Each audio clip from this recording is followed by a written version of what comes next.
Mabingin na touch sa ginawa ni Alden kay Catherine, todo ang pag-aalaga. At couple ring suot-suot nilang dalawa.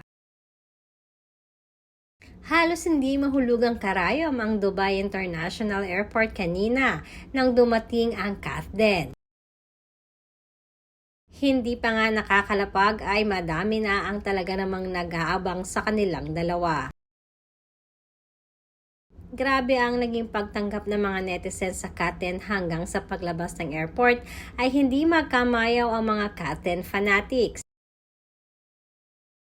Maging si Mami Min ay na-overwhelm sa pagtanggap ng mga kababayan natin dito sa Dubai. Bukas ay inaasahan na nakaschedule ang kanilang meet and greet sa Dubai Mall.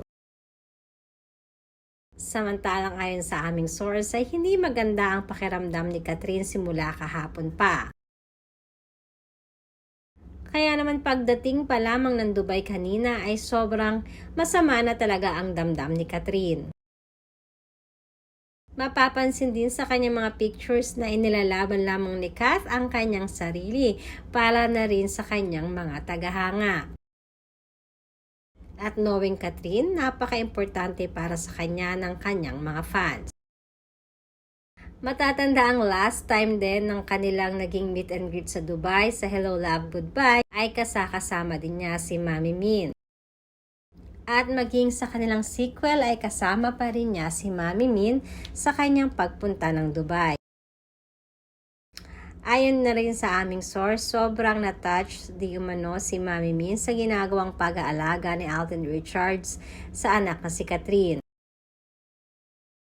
Mapapansin din na suot-suot ni Kat at ni Alden ang kanilang couple ring. Matatanda ang nabanggit ni Alden at ni Catherine before na isa sa purpose ng ring na ito ay para sa kanilang health.